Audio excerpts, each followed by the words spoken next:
Mukhang walang nagdu-Duterte, Mukhang iisa ka lang, Oh, anyway, lumipat na tayo, 'no, sa susunod nating topic, mga boss.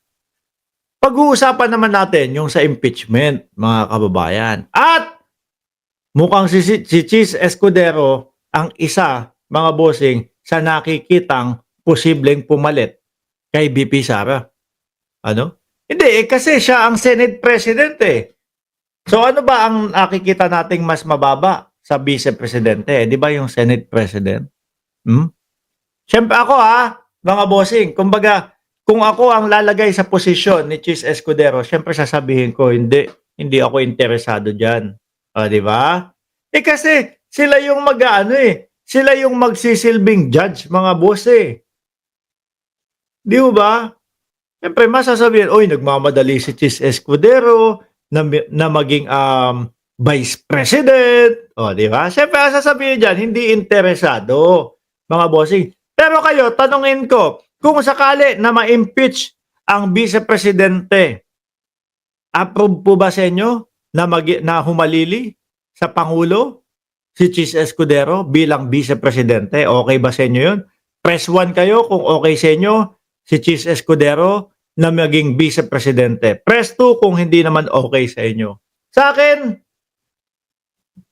okay, approve sa akin. Basta ang importante yung problema ng bayan ay mawala. Sabi ni Leo Glenn Tumala, 2. Hindi daw approve sa kanya. Sabi ni Grace, One Squad Forever, 2 din.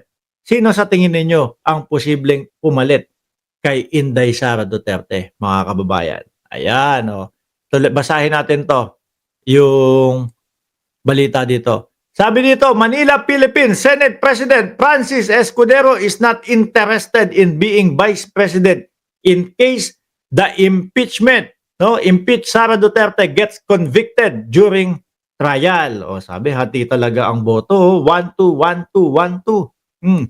In an interview with the Philippine Star, Truth on the Line, that is unfair question because the entire Congress above the age of 40 and all of the senators can be a choice of the president. Mamimili ang presidente, I am simply one of them, but if you ask me, I am not interested.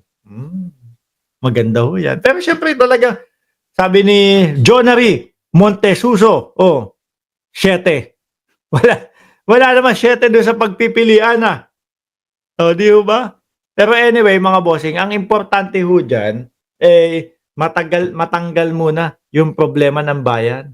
Maalis muna ho yung problema ng bayan, mga bossing, Tsaka naisipin kung sino yung posibleng pumalit kay VP Sara. Kasi hanggat nandyan ho yan, mga bossing, tapos pagka yung tipo ho bang pinalagpas lang ito, na hayaan mo na, mahirap i-impeach, At hindi po nasagot ang tanong ng mga mamamayang Pilipino. Nako.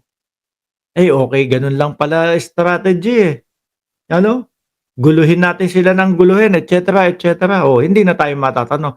Nako, lalo pong maghihirap ang ating bayan. Kasi po, yung ibang mga politiko na mahaharap po sa mga ganyang investigasyon, gagayahin lang po nila ang ginawa ng Vice Presidente, Lusot na. Kaya ito po, imposible at hindi dapat pabayaan, mga bossing. Hindi dapat pabayaan na parang baliwalain lang po. Kailangan talaga, mga kababayan, dumaan sa proseso at maipakita sa mamamayang Pilipino na ang Pilipinas ay mayroong batas para sa mga umaabusong mga politiko o umaabusong mga leader ng bayan. Mga boss, gabi na. Hanggang dito na lang muna ako, Mamayang gabi, mag-live ulit tayo. Maraming salamat and God bless po sa ating lahat.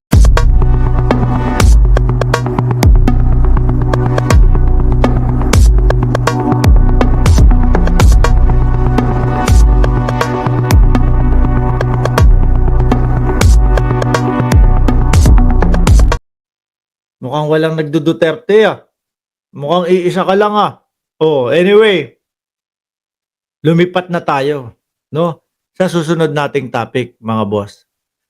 Pag-uusapan naman natin yung sa impeachment, mga kababayan. At mukhang si Chis Escudero ang isa, mga bossing, sa nakikitang posibleng pumalit kay VP Sara. Ano? Hindi, kasi siya ang Senate President, So ano ba ang nakikita nating mas mababa sa Vice Presidente? 'Di ba yung Senate President? Hmm? Siyempre ako, mga bossing, kumbaga, kung ako ang lalagay sa posisyon ni Chis Escudero, siyempre sasabihin ko, hindi ako interesado diyan. O, 'di ba? Kasi sila yung sila yung magsisilbing judge, mga boss, 'Di ba?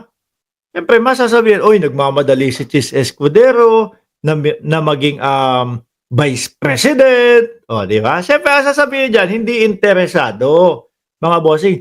Pero kayo, tanungin ko, kung sakali na ma-impeach ang Vice Presidente, approve po ba sa inyo na humalili sa Pangulo si Chis Escudero bilang Vice Presidente? Okay ba sa inyo 'yun? Press 1 kayo kung okay sa inyo si Chis Escudero na maging Vice Presidente. Press 2 kung hindi naman okay sa inyo. Sa akin okay, approve sa akin. Basta ang importante yung problema ng bayan ay mawala. Sabi ni Leo Glenn Tumala, 2, hindi daw approve sa kanya. Sabi ni Grace, One Squad Forever, 2 din. Sino sa tingin ninyo ang posibleng pumalit kay Inday Sara Duterte, mga kababayan? Ayan, basahin natin to, yung balita dito. Sabi dito, Manila, Philippines, Senate President Francis Escudero is not interested in being Vice President in case the impeach Sara Duterte gets convicted during trial. Sabi, hati talaga ang boto. 1-2, 1-2, 1-2. In an interview with the Philippine Star, Truth on the Line, that is unfair question because the entire Congress above the age of 40 and all of the senators can be a choice of the president. Mamimili ang presidente, I am simply one of them, but if you ask me, I am not interested. Maganda ho yan. Pero syempre talaga, sabi ni Jonary Montesuso, 7. Wala naman 7 doon sa pagpipilian, di ba? Pero anyway, mga bossing, ang importante ho dyan, matanggal muna yung problema ng bayan. Maalis muna ho yung problema ng bayan, mga bossing, Tsaka naisipin kung sino yung posibleng pumalit kay VP Sara. Kasi hanggat nandyan ho yan, mga bossing, tapos pagka yung tipo hubang pinalagpas lang ito, na hayaan mo na, mahirap i-impeach, At hindi po nasagot ang tanong ng mga mamamayang Pilipino. Nako. Okay, ganun lang pala strategy, Guluhin natin sila ng guluhin, etc., etc. Hindi na tayo matatanong. Nako, lalo pong maghihirap ang ating bayan. Kasi po, yung ibang mga politiko na mahaharap po sa mga ganyang investigasyon, gagayahin lang po nila ang ginawa ng Vice Presidente, Lusot na.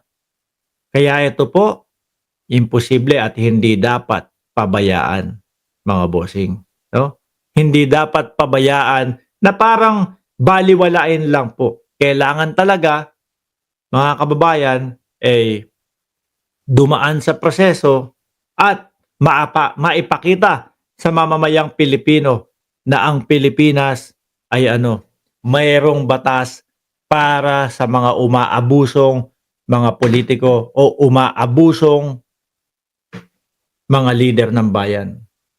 Ano po? Mga boss, gabi na.